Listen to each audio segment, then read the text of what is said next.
Nah, jadi kita melihat buku dari Scott Galloway ya.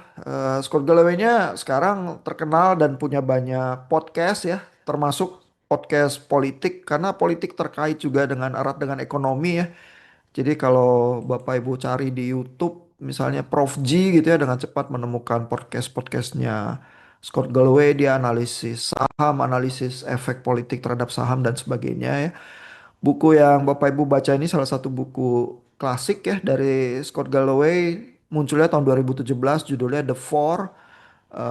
Dia membahas bukan cuma empat perusahaan besar itu sih, ada lagi beberapa perusahaan lain yang dia coba bandingkan ya. Tapi yang empat besar ini dia sebut The Four ya. Mungkin juga menggemakan motif yang muncul di kitab Wahyu ya, di kitab suci Kristiani itu ada di kitab yang paling akhir The Revelation. Di hari akhir itu akan ada empat kuda dengan warna-warni gitu ya. The Four ini juga warna-warni simbolnya ya. Jadi ada semacam apa simbolisme hari akhir gitu juga yang muncul di bukunya ya. Tapi Profesor Scott Galloway ini orang orang ekonomi ya. Jadi dia bukan teolog ya. Kita bahas dua chapter ya. Dia taruh chapter 2 itu Amazon, chapter 3 itu Apple ya. Mungkin juga berdasarkan semacam prioritas kepentingan ya di zamannya dia Amazon yang lagi menggurita dengan sangat ekspansif ya dan Apple lagi jaya-jayanya juga ya. Kita coba lihat soal Amazon ya. Jadi kalau buku Amazon yang lalu yang Bapak Ibu baca tentang Jeff Bezos ya itu masih sangat awal ya. Ini yang dari Breadstone itu ya di buku yang Scott Galloway ini disebut juga bahwa ada buku ini yang menceritakan bagaimana Jeff Bezos membangun kerajaannya begitu ya. Nah, lalu di tahun 2017 ini ya bukunya Scott Galloway ini mencatat berbagai indikator ekonomi yang terkait dengan retail begitu ya dan Amazon itu dibandingkan ya apa membershipnya ya Amazon Prime itu members ya kalau punya member bayar ya biaya tahunan yang bisa menghasilkan berbagai fasilitas dan Amazon Prime membership ini 52% ya.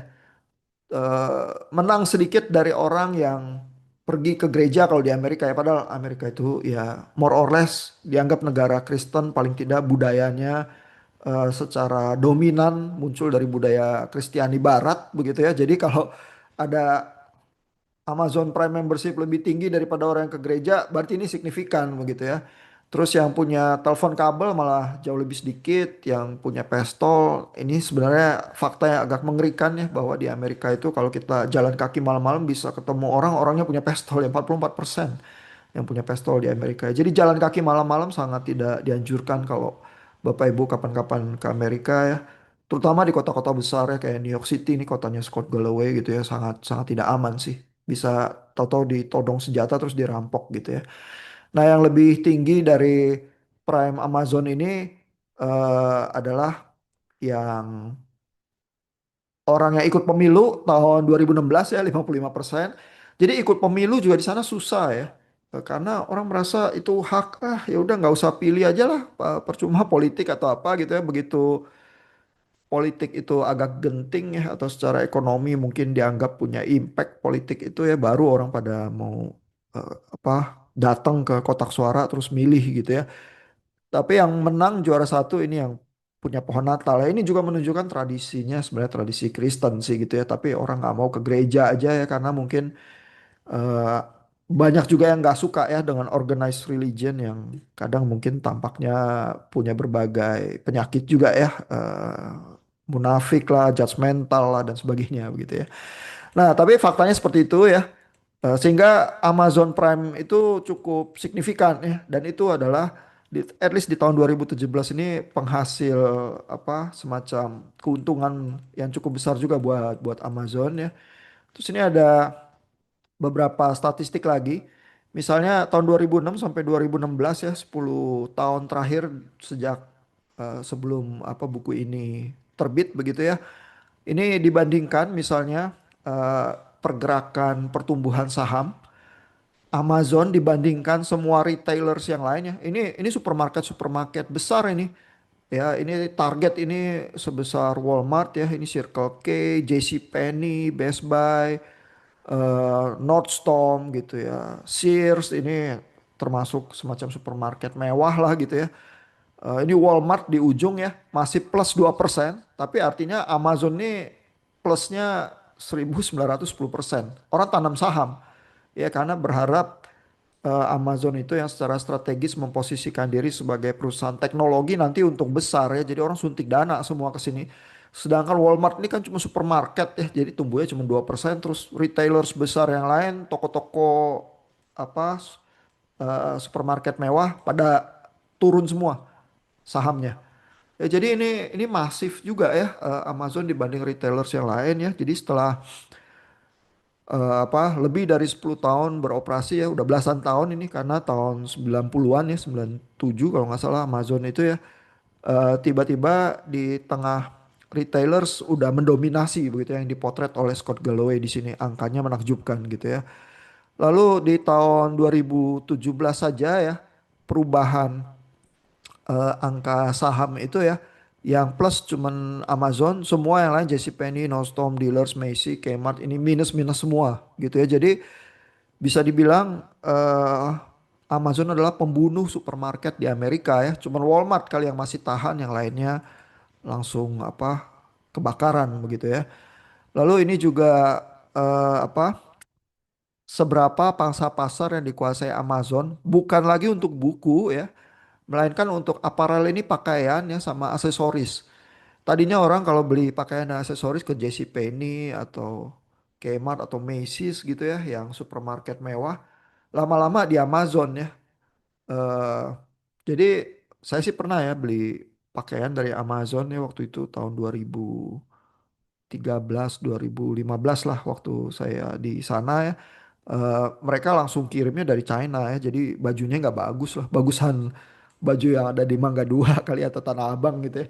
Tapi ya maksudnya cari barang bagus, terutama pakaian, sepatu ya di Amerika tuh mahal ya, dan produk-produknya even merek-merek terkenal gitu ya, itu datangnya buatan Vietnam lah, buatan Indonesia lah, buatan Bangladesh lah begitu ya. Dan karena gampang diakses long tailnya Amazon ini melejit gitu ya. Jadi ini potret-potret betapa supernya kekuatan Amazon paling tidak di tahun 2017 ini udah sangat dahsyat gitu ya. Sehingga cara berdagangnya Amazon itu ya, cara strategi bisnisnya ya menurut Scott Galloway adalah ini kayak bandar besar, punya uang sangat besar. Terus semua orang pada suntik saham ya karena perkembangan sahamnya itu tadi sangat luar biasa ya. Jadi dia punya cheap capital nih ya. Terus kalau punya uang banyak ya kayak orang yang kebanyakan uang nggak tahu mau buat apa datang aja ke kasino. Terus kalau dia mainnya ini kayak bandar gitu ya karena uangnya banyak lama-lama dia menang. Begitu ya. Jadi ngambil risiko gambling itu pokoknya 100 kali lipat aja ya rasio kemenangannya. Jadi kalau 99 taruhannya kalah, satu doang yang menang tapi menangnya 100 kali lipat ya dia menang juga gitu ya karena uangnya banyak, napasnya panjang, kalahnya bisa sering. Tapi yang penting ada yang menang kalau udah lama gitu. Ya jadi caranya strategi bisnisnya Amazon jadi bakar uangnya kayak gitu karena uangnya sangat masif gitu ya sehingga yang dilakukan beresikonya apa? Ini ya coba-coba teknologi baru ya jadi supaya cocok dengan slogannya bahwa Amazon itu bukan bukan toko buku ya. Amazon itu adalah perusahaan teknologi. Dia main drone lah buat di warehouse-nya ya, gudangnya bisa terbang lah, main robot lah, ini itu ya. Eh, Kan terakhir setelah buku ini Jeff Bezos juga main perjalanan ruang angkasa ya karena mau nyaingin Elon Musk ya. Terus dia juga main ini ya robot taksi gitu ya. Sama juga kayak Tesla main hal yang sama gitu ya.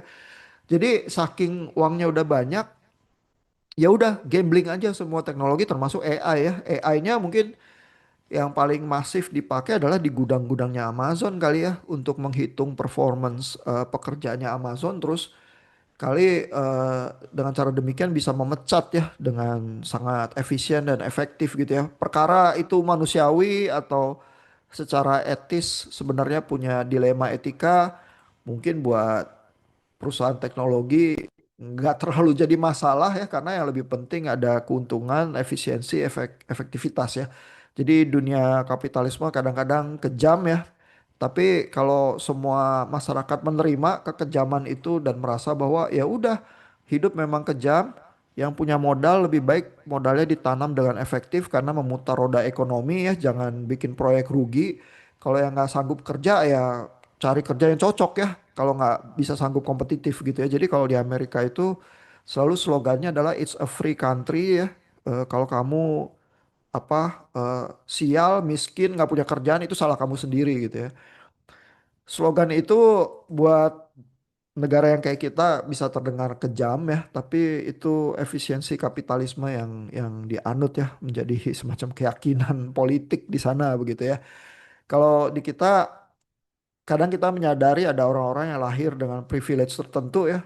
Dan ini sebenarnya orang Amerika juga tahu ya. Orang kulit putih itu lahir dengan akses ke pendidikan, ke modal dan sebagainya. Orang yang kulit hitam atau yang dari etnisiti yang lain kadang-kadang dirugikan ya lahir di kalangan gangster atau apa terus dia nasibnya seumur hidup kalaupun mau sekolah yang baik dia nggak bisa masuk sekolah yang bagus terus nanti dia either masuk penjara atau ikut mafia dan sebagainya, kena tembak ya jadi nggak ada nasib yang baik kalau lahir sebagai orang yang kurang beruntung di negara yang kapitalis seperti di Amerika gitu ya jadi kadang hidup bisa terasa sangat tidak adil tapi kalau eh, value yang paling tinggi adalah efisiensi kapitalisme. Mungkin salah satu model yang paling jelas melakukan itu ya Amerika Serikat gitu ya. Perkara kita suka atau nggak suka, mereka beroperasinya seperti itu. Nah, ini misalnya ada satu paragraf di mana Scott Galloway itu menunjukkan ya betapa ininya ya, betapa Amazon itu gambling ya, bahwa sebenarnya Amazon itu rugi 5 miliar dolar ya. Terus dia kan harus kirim barang ya, tapi kirim barangnya kalau misalnya digratisin karena member atau sangat cepet ya, sehari nyampe atau itu angka buat logistiknya juga sangat fantastis ya 7 miliar dolar. Terus tapi dia masih punya profit tahun 2015 ya, udah profit tahun 2015 itu 2,4 miliar dolar gitu ya. Jadi dengan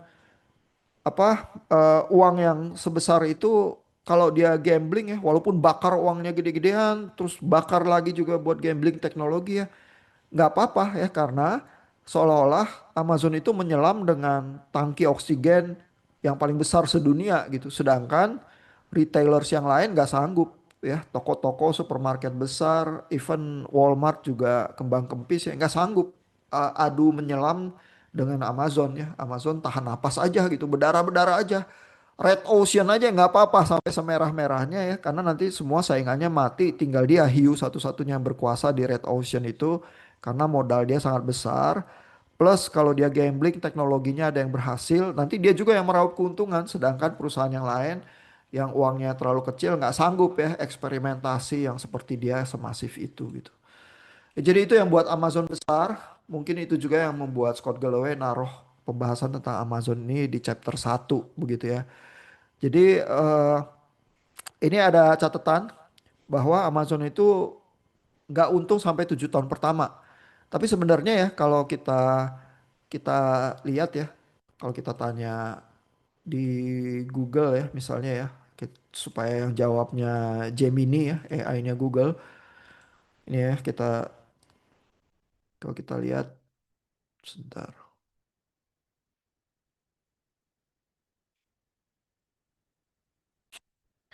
Ini ya kalau kita tanya di Google ya, berapa lama sih Amazon itu masih menderita kerugian uang ya? Ini Gemini itu jawab 14 sampai 20 tahun. Jadi tadi Scott Galloway itu cuma mencatat 7 tahun pertama dia baru bisa untung, tapi abis untung itu dia untung rugi gitu aja terus karena dia bakar uang Terus dia gambling pakai uangnya semua ya untuk apa kecanggihan teknologi. Jadi sebenarnya secara konsisten dia baru untung itu lebih dari 20 tahun gitu ya.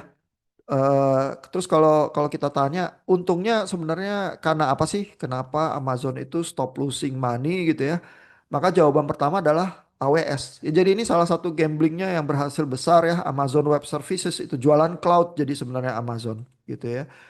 Terus iklan ya karena dia jualan barang. Kalau dia jualan iklan juga ya dia jadi apa keuntungannya ganda ya bukan cuma dari AWS jualan iklan terus apa efisiensi logistik sama strategi untuk reinvestasi lagi ya. Jadi keuntungannya itu nggak pernah dia uangkan untuk pemegang sahamnya, dia invest lagi aja untuk gambling teknologi ya, untuk ekspansi dan lain sebagainya. Jadi ekspansinya gede-gedean. Pas makin banyak orang yang bakar uang, dia makin apa? Makin orang makin percaya sama apa mimpinya bahwa Amazon jadi perusahaan teknologi, orang makin kasih uang buat dibakar gitu ya. Udah bakarnya makin masif gitu ya. Kalau kalau kita tanya ya misalnya kalau kita bandingkan sama Tokopedia ya, kalau kita tulis gitu aja. Kebetulan Tokopedia cukup terkenal jadi Gemini jawab juga sih. Berapa lama sih Tokopedia losing money gitu ya. Jadi Tokopedia itu losing money udah 15 tahun sejak 2009 ya. Tahun 2024 ini diakuisisi sama TikTok. Jadi bakar uangnya dibantuin sama TikTok. Terus TikTok juga memberikan apa basis dari apa eh, populasinya TikTok itu untuk pemasarannya Goto. Jadi mulai mulai lebih enteng karena kalau enggak kan tadi Tokopedia yang harus berjuang sendirian ya. Jadi sebenarnya bisa dibilang sih Tokopedia kalau berjuang sendirian aja even udah merger sama Goto ya tetap nggak untung sih kalau nggak dibeli sama TikTok begitu ya. Jadi setelah dibeli TikTok itu tuh baru ada turning point begitu ya. Baru baru mulai untung tahun 2025 barusan banget tahun lalu begitu ya. Terus kalau kalau kita tanya kenapa sih Topet akhirnya untung gitu ya? Karena misalnya mau meniru kayak Amazon punya AWS kan susah. Topet juga nggak punya gitu ya. Karena yang pemain cloud yang paling besar itu ya Amazon, terus yang kedua mungkin Microsoft gitu ya. Nah ini ya, kenapa Tokopedia eh, berhenti rugi ya? Terutama karena dibeli TikTok sih. Ya jadi bakar uangnya juga direduksi ya.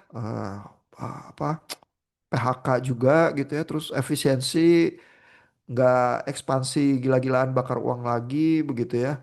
Jadi apa? Dengan kata lain bisnisnya lebih disiplin terus dibeli TikTok gitu. Jadi belum belum ada semacam logika kayak Amazon di mana ada semacam fundamental bisnis yang sehat dan masuk akal ya jualan cloud gitu misalnya atau membership gitu ya karena kan sekarang memang udah banyak sekali service dari Amazon bukan cuma sekedar jualan kayak toko ya tapi macam-macam ya udah bikin film sendiri bisa akses film-film Amazon Originals di platformnya dan seterusnya ya jadi banyak gitu dan masif ininya servicesnya sehingga apa ada fundamental jualan yang memang bukan seperti toko biasa gitu. Nah, kalau Topet tuh belum ya. Dan apakah ojol bisa ya juga untung gitu ya. Coba kita lihat ya, ojol yang paling terkenal di dunia itu adalah Uber. Ya, coba kita kita coba tanyakan hal yang sama ya tentang tentang Uber gitu ya. Misalnya kita tanya misalnya berapa lama Uber itu masih rugi gitu ya. Masih nggak bisa untung ya. Jadi 14-15 tahun. Jadi rata-rata startup itu ya yang kayak gitu yang sangat disruptif itu 14 sampai 15 tahun bakar uang itu normal. Ya, Topet begitu, Amazon sampai 20 tahun bilangnya karena Amazon tuh sengaja ya kalau ada untung dia nggak mau apa menguangkan dia invest lagi aja buat gambling gitu ya. Nah, Uber ini kan ojol yang mungkin termasuk yang pertama di dunia ya, first time to market ini.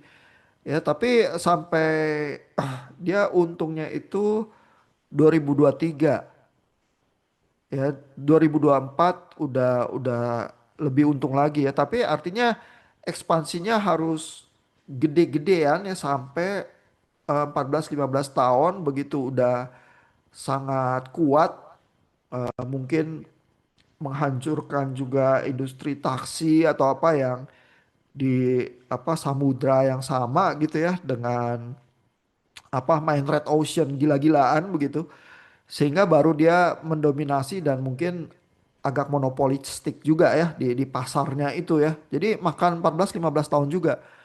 Nah, sehingga masuk akal ya kalau Goto itu kan dia rumus jualannya fundamentalnya ya ojol sama e-commerce gitu ya.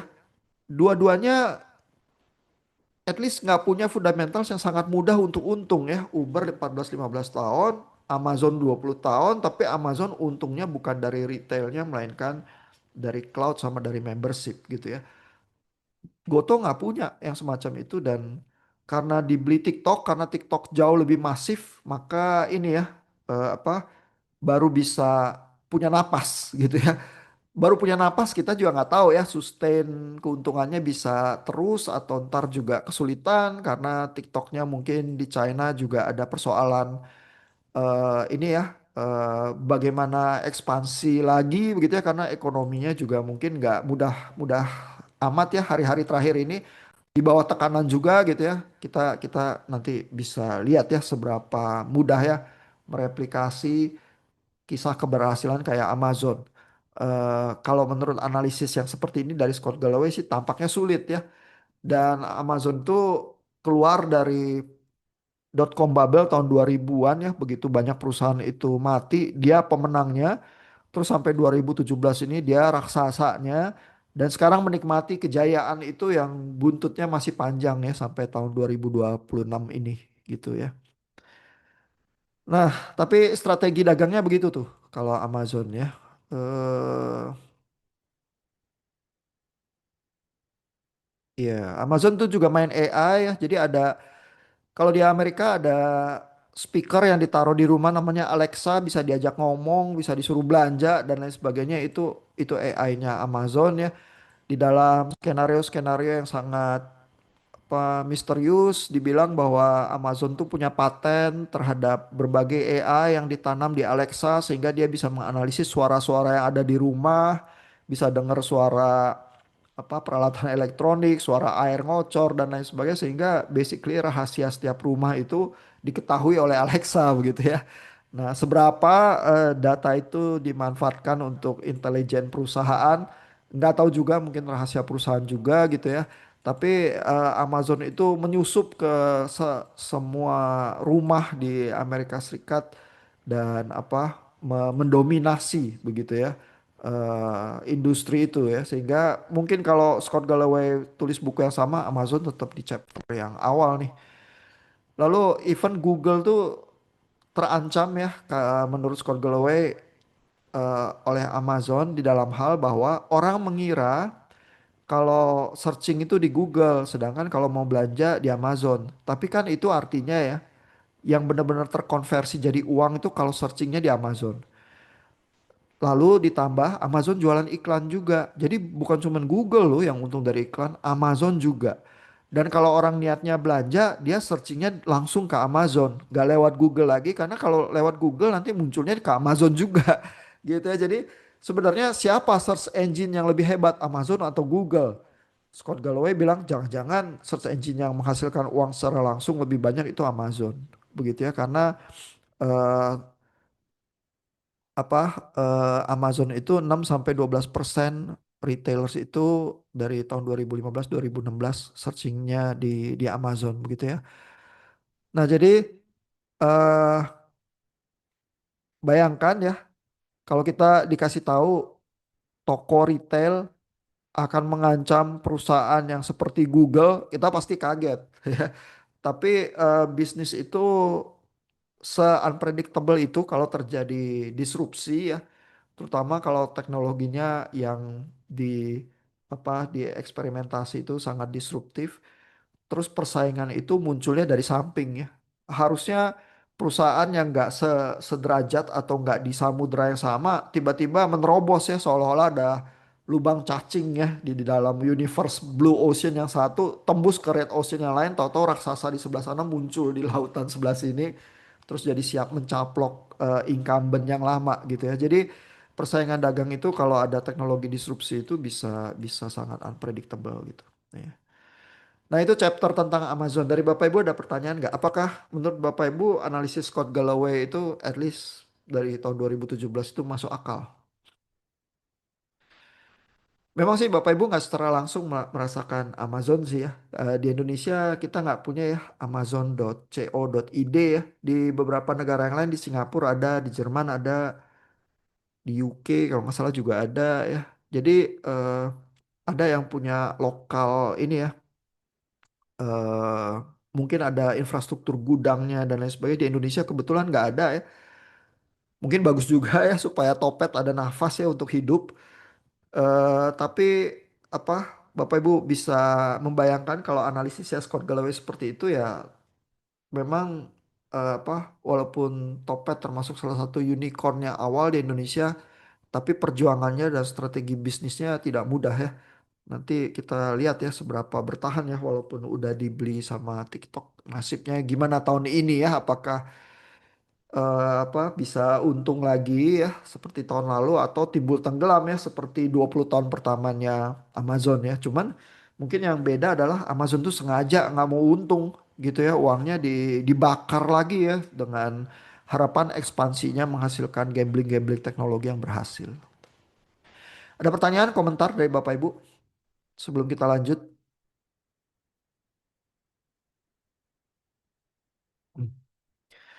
Oke, kita lanjut ya kalau belum ada pertanyaan. Di chapter kedua, ini Scott Galloway analisis Apple ya. Bapak Ibu juga udah baca sedikit, terus ngerjain chatting sedikit tentang Steve Jobs ya. Tapi Apple 2017 juga udah di fase yang berbeda ya karena Steve Jobsnya udah meninggal ya. Terus Scott Galloway ini melakukan analisis lagi ya. Di pembukaan chapternya ini ada kisah bahwa FBI itu menuntut Apple itu membuka ya data dari HP-nya seorang apa pelaku penembakan di Amerika, tapi Apple-nya menolak. Ya jadi ini semacam bentrok antara kekuatan pemerintah dan Apple, terus yang menang Apple gitu ya. Tentu ini bukan nggak sesederhana itu bahwa Apple itu sangat dikdaya atau apa ya. Walaupun si Scott Galloway itu mendorong ke arah tafsir yang semacam itu ya, tapi kan di Amerika memang ada semacam hukum juga tentang kerahasiaan data apa dan lain sebagainya ya. Jadi prosedur hukumnya memang bisa sangat complicated begitu ya. Terus pokoknya Apple menolak, tapi tampaknya publik itu tidak berpihak kepada FBI yang menuntut untuk datanya dibongkar gitu ya sehingga dengan demikian Scott Galloway itu bilang bahwa ya Apple cukup dihormati begitu ya sampai bisa segitunya perusahaan teknologi ya. Nah di belakangan ini Bapak Ibu juga mungkin ini ya mendengar kabar bahwa Anthropic itu ya yang perusahaan AI salah satunya dimusuhin sama Pentagon karena dia salah satu perusahaan AI yang kerjasama sama Pentagon ya untuk pengembangan AI untuk militer ya. Jadi itu menghasilkan banyak dilema. Tapi Pentagon itu insist ya supaya dan ini mungkin ciri khas pemerintahan Donald Trump juga ya.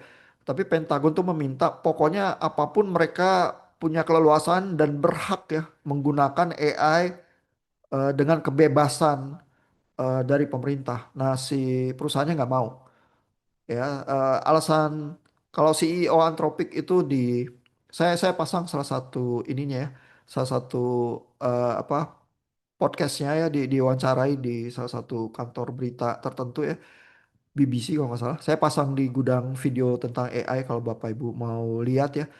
CEO-nya Anthropic itu bilang ya teknologinya memang belum bisa ya. Memang tidak didesain cocok untuk aplikasi militer yang bisa sangat bebas begitu ya. Belum belum bisa sampai selevel itu, makanya kita menolak begitu ya. Tuntutan di dalam kontrak Pentagon itu yang menuntut kebebasan mutlak dari Pentagon untuk memakai AI-nya begitu ya. Nah, tapi apa? Ini semacam kasus yang berulang ya. Apple ditekan sama pemerintah untuk keluarin data, Apple nggak mau. Sekarang perusahaan AI yang ditekan oleh military begitu ya untuk kebebasan penggunaan produknya, perusahaan AI-nya nggak mau ya. Jadi dengan ada sejarah-sejarah yang demikian menunjukkan bahwa kemampuan teknologi disruptif memang jadi punya daya tawar ya dan daya tolak ya terhadap apa tuntutan-tuntutan tertentu baik oleh penguasa pemerintah maupun militer ya. Dengan logika bisa ada bahaya tertentu entah itu kerahasiaan data ya atau dilema etika AI dan lain sebagainya ya yang eh, bisa diterima cukup luas oleh publik bahwa seharusnya emang begitu gitu ya. Jadi ini apa perkembangan yang cukup interesting juga tapi udah terjadi sejak zaman Apple sebenarnya. Ini yang sekarang dengan AI berulang mungkin dengan kompleksitas yang lebih tinggi ya karena melibatkan military sama AI ya. Jadi ada unpredictability yang sangat tinggi ya apa yang akan terjadi kalau AI itu masuk ke military dengan terlampau bebas ya. Apakah itu kayak senjata nuklir ya dampaknya begitu ya. Itu kita masih sama-sama banyak nggak tahunya begitu ya.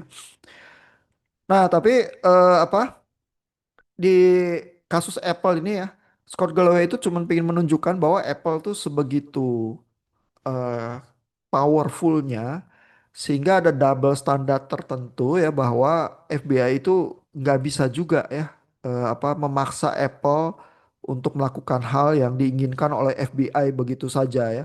Sehingga ini ada subchapter di mana Scott Galloway itu mulai membahas semacam nuansa yang seolah-olah religius gitu ya. Ini produk teknologi kok jadi religius ya karena semacam disembah begitu ya. Karena ini jadi produk yang barang mewah tapi juga punya reputasi terus punya branding yang seolah-olah disembah oleh sekelompok populasi tertentu ya. Sehingga ada the sacred and the profane ya. Ada yang sakral dan ada yang profan begitu ya.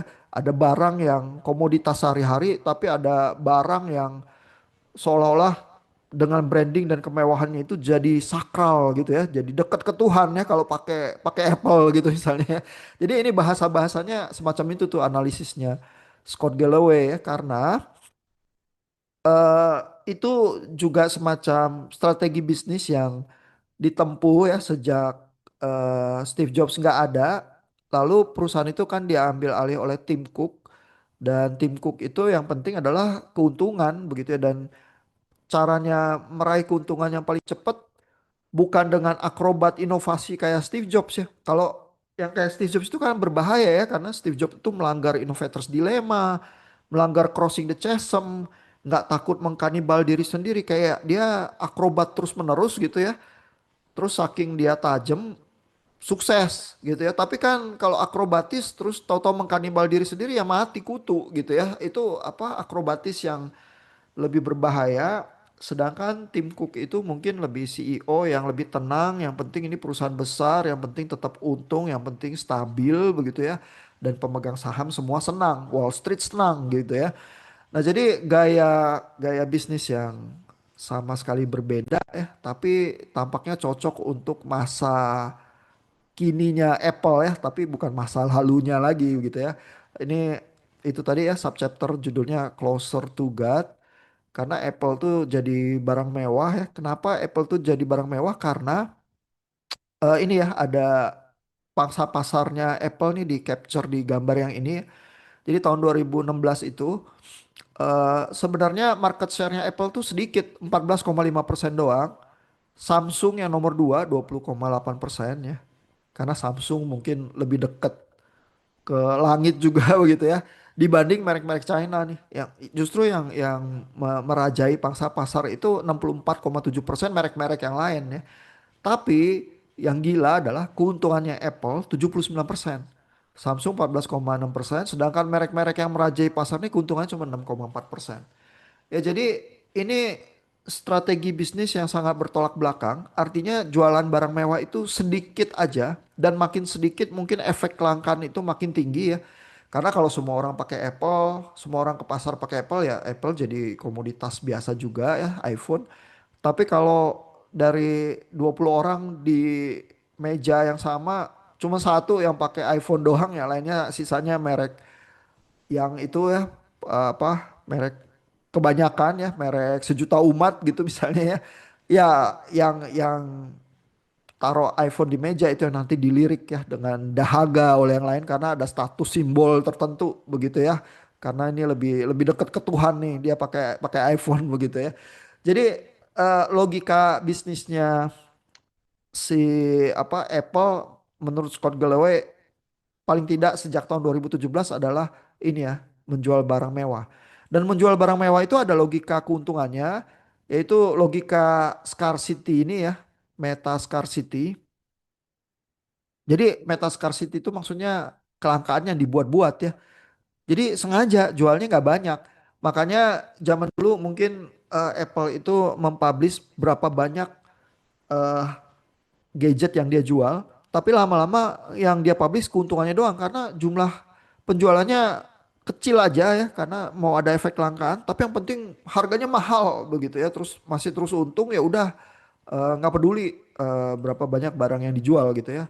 Jadi kayak jualan mobil racing itu logikanya gitu, jualan jam Rolex logikanya gitu, jualan apa tas mahal itu yang apa cuman sedikit doang terus harus beli tas yang mereknya sama yang banyak lain terus baru boleh beli yang itu gitu ya karena langka banget gitu ya beli mobil racing tertentu yang modelnya kayak apa Lamborghini atau apa Aston Martin itu mobilnya James Bond atau apa ya nanti pas beli mobilnya terus harus tanda tangan kontrak bahwa itu nggak boleh dijual gitu supaya tetap ada kelangkaan pasar dan ada aspek tertentu bahwa oh mobil itu dipakai bintang film itu sedangkan orang lain nggak bisa punya nggak bisa beli juga dia juga nggak bisa jual ke yang lain gitu ya jadi itu sebenarnya taktik-taktik dagang yang apa dibuat-buat tapi menghasilkan keuntungan karena tetap ada orang yang mau beli status simbol yang semacam itu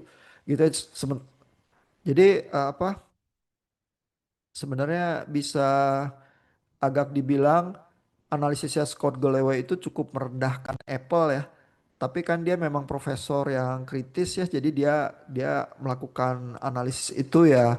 Mungkin menurut dia itu apa adanya. Apple sekarang udah nggak inovatif, itu barang mewah doang, gitu ya. Dan orang itu worship Steve Jobs sebagai hero-nya, tapi Steve Jobs-nya meninggal, terus yang di worship sekarang Apple-nya sebagai branding yang merepresentasikan simbolisme heroismenya Steve Jobs itu, begitu ya. Nah, jadi apa di paragraf yang ini ya saya pengen tunjukkan buat Bapak Ibu ya. Scott Galloway itu sebenarnya sangat merendahkannya. Dia bilang bahwa apa?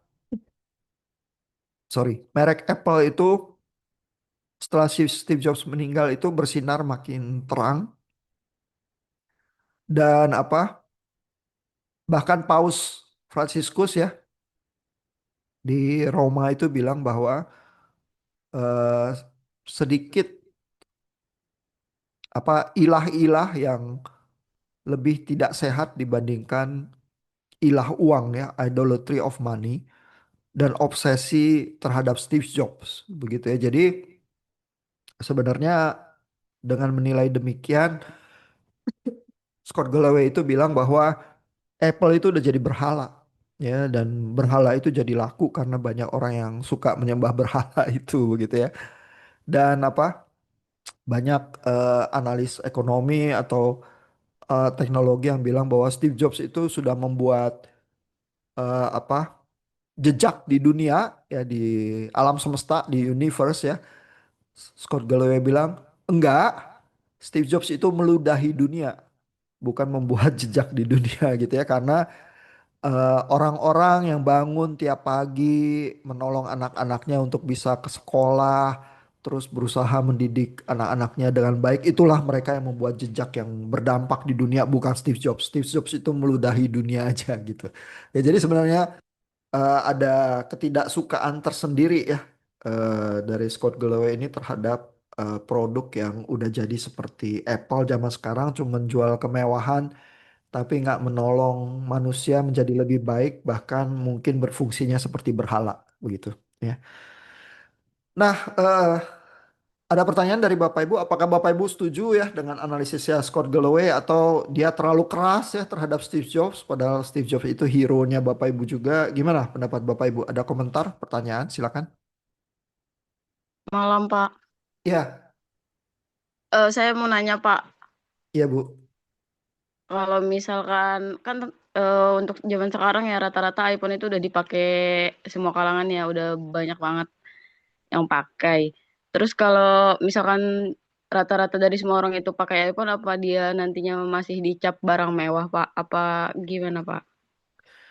Nah, dari segi strategi dagang ya, coba kita lihat ya, apakah tetap dia masih masih jual kelangkaan dengan harga tinggi ya. Coba kita cek aja ya, pangsa pasar iPhone. Mungkin 2025 kali ya data yang terakhir ya. Kalau kita tanya di Gemini ya, kalau kalau dia cara berdagangnya masih sama, berarti analisis Scott Galloway kira-kira 10 tahun yang lalu itu masih relevan nih. Coba ya, kalau kita lihat Apple diproyeksikan memimpin pangsa pasar smartphone global tahun 2025 dengan pangsa pasar 19 sampai 20%. Ya jadi ini dibilangnya memimpin ya. Eh Misalnya jadi yang terbesar ya kalau kita misalnya tanya ranking pangsa pasar handphone 2025 ya, mungkin kita bisa lihat urutannya nggak? Samsung katanya memimpin 20% ya, diikuti Xiaomi, Oppo, Vivo ini merek-merek China ya. Kalau digabungkan merek-merek China ini mungkin 50% lebih ya. Apple malah nggak ada nih. Oh, Apple 7 dari 10 ponsel terlaris itu ada di Apple ya. Jadi Apple mungkin udah cukup menjadi komoditas juga ya. Jadi kalau 20% Apple, 20% Samsung, sisanya yang 50% lebih merek-merek China, mungkin sekarang konstelasinya jadi seperti itu ya. Jadi sih mungkin udah nggak terlalu berhala, melainkan berhalanya udah jadi komoditas juga gitu ya.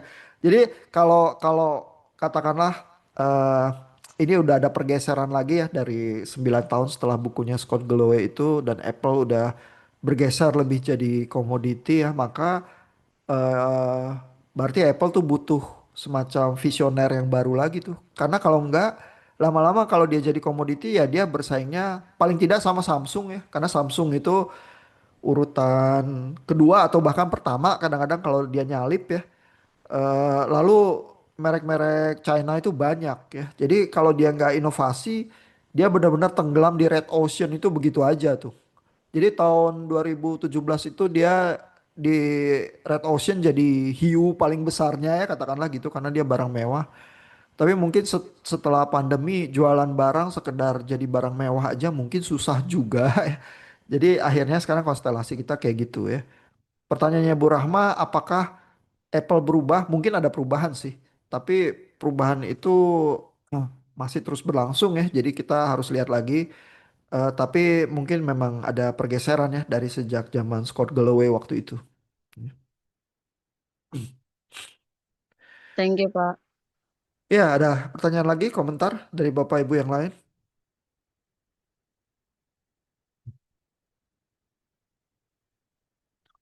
Oke, kalau nggak ada, berarti saya tunggu chattingnya ya. Kalau Bapak Ibu pingin dengar analisisnya Scott Galloway, podcastnya banyak banget. Cari di YouTube dengan mudah ditemukan ya. Terus bahasanya Scott Galloway itu kadang-kadang ini ya bisa dengan sarkasme ya melakukan analisisnya begitu ya dan kelihatan dia bukan profesor yang oh pokoknya pingin netral ya tapi dia merasa analisisnya punya ketajaman tertentu terus membongkar cara-cara berpikir tertentu ya Bapak Ibu bisa setuju atau nggak setuju ya Tapi Scott Galloway termasuk yang cukup ini ya, cukup sensitif terhadap problem kapitalisme Amerika sehingga dia juga apa eh, aware untuk mengkritisinya juga ya.